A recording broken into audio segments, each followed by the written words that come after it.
I was the chairman of the committee to prepare a new charter for UP during the term of President Abueva. And in that, in the first version of the new UP charter, we deliberately inserted the term National University, but for a very simple, practical reason.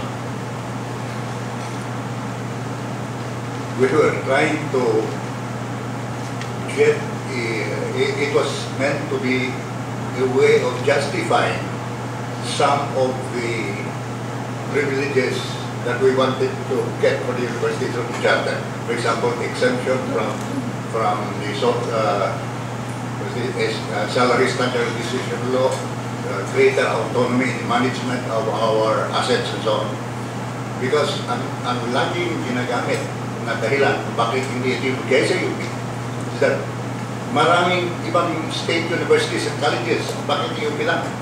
And why is UP getting the lion's share of the national budget for higher education? So it was really to counteract this idea, this argument, that we inserted the term National University. I never thought, or that the term insertion of the word would transform the university to something different, would elevate it to a higher level. Because UP does not really need a law, a new charter, to become a national university. From the very start, UP has functioned as the national university in our country. It has been the pacemaker in tertiary education, and a model after which the universities that came later were patterned. Mga policies at mga programa ng UP are adopted by the Department of Education and later by CHED, and promoted for the other universities to follow. So, ang point ko is that in fact, we have been the national university.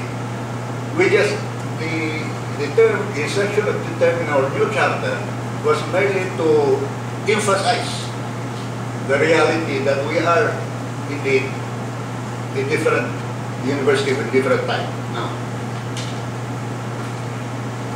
But I am pleased to realize that the insertion of this concept of UP as a national university has inspired an attempt to redefine its mission and thinking of what more we can do to deserve the title of a national university. And ang pagkaintindi ko, yun ang layunin ng forum nito. But even as we explore new ways of serving the nation, we should never forget the essential mission of a university. As the national university, our main responsibility is to develop our country's intellectual capital, to develop a pool of first-rate scientists, technologists, professionals, social scientists, and artists. To perform these essential tasks, we have to recruit the best of the high school graduates, and let us not yield to pressures from politicians to tamper with our admissions policy. You know, when I was president, terribly ang pressure yan galing sa mga politiko. They want us to have income quotas. So students will be admitted on the basis of their family income. And ang punto ko rito is that you cannot promote egalitarianism in the university. Egalitarianism is the problem of the larger society. And if we admit students just because they belong to a low income bracket, and they get kicked out after a semester or two, I think that is more cruel. the UPCAT has been quite a reliable predictor of student performance in the first 2 years. And so, anyway, since we should try to get the best student that we can develop, we should not compromise the UPCAT, no matter what they say. It is not true that UP has become a school for the elite. Pinag-aralan ko ito when I became president, yung income profile ng ating mga estudyante. It turns out, nakakaunti na talaga ang billionaires na nandito. Siguro natatakot sa kidnapping. Mas gusto nila yung mga eskwelahan na mayroong koral. And, or else, they send their children to study abroad. That is now becoming a trend. So hindi pupunta dito yan. Kaunti lang. At saka yung mga estudyante na mababa is not really as small as expected. There is, UP is, and has been even during our time, Dr. Poblador, UP has always been a middle-class university. And if you want to make UP, the UP student income profile, or you want to admit more students from low-income group, what we should do is not to tamper with the UPCAT, but to try to help improve the public secondary schools. And this is the point that I want to make, that we should take it as our responsibility to help upgrade the system of secondary and even elementary education. I hope that more faculty members will consider it not beneath their dignity to be writing textbooks, good textbooks for high school and elementary grades, and to develop teaching materials. Nakakatawa, we have NISPED. It's developing teaching materials for secondary schools. Pero hindi ginagamit ng ating high school. It's the other schools that are using it, some of them schools in Africa. But I think that is a very important role that the university can play when we talk about university being relevant to the larger society. We should take this as one of our missions to help upgrade the secondary education. And that also means upgrading the colleges of education and the normal schools to produce better teachers. Because if we can upgrade the high schools in this country, we will be able to get better students in UP even if we stick to the UPCAT. Now,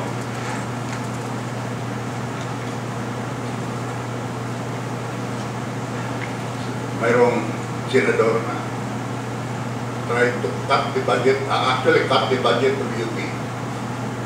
And then we thought that, nasa napulot sila sa kaupuan. Pero ang kanyang on is that UP has become a school for story brats. Nung estudyante raw siya dito, was kicked out from here, pero he was a student for a long time.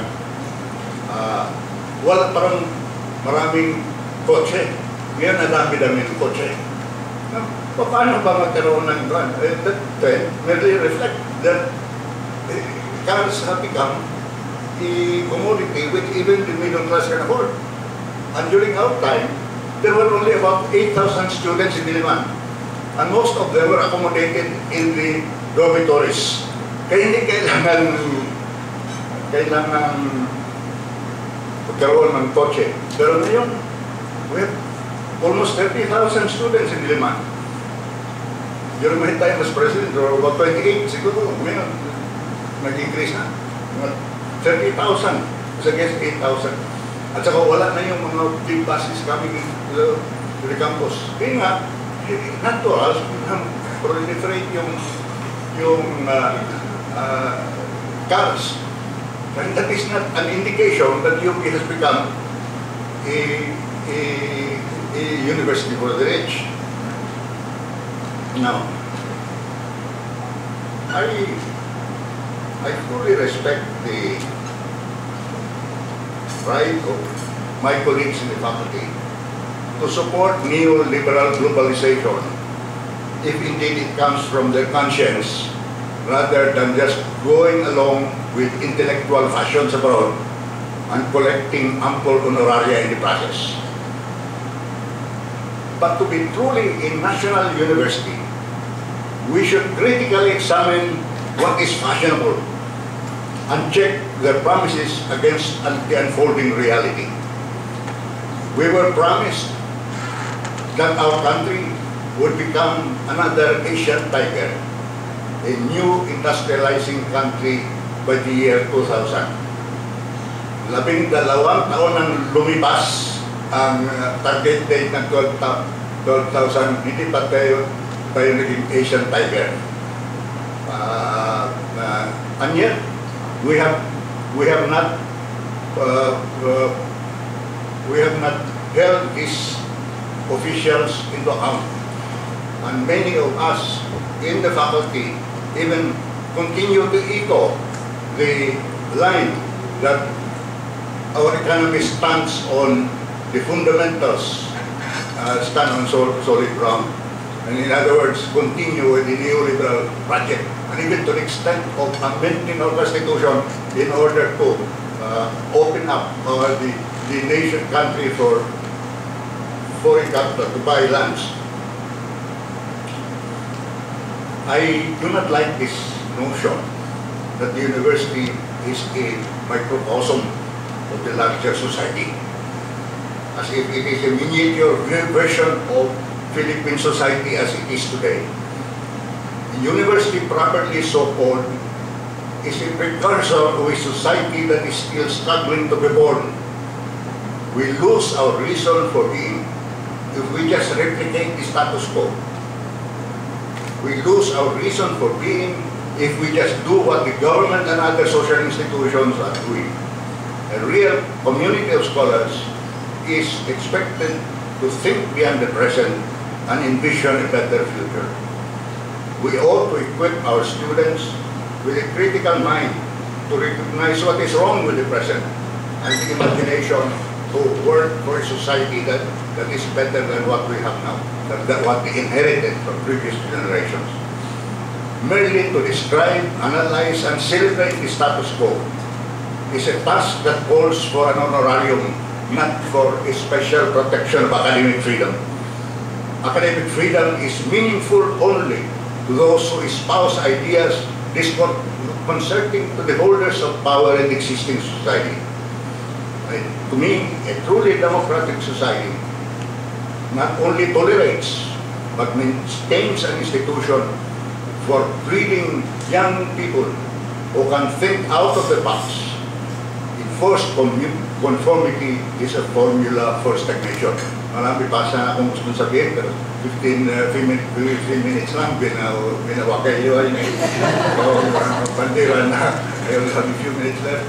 So, I hope that you will just, in the open forum, you will provoke me to say the other things that I don't have the time to say.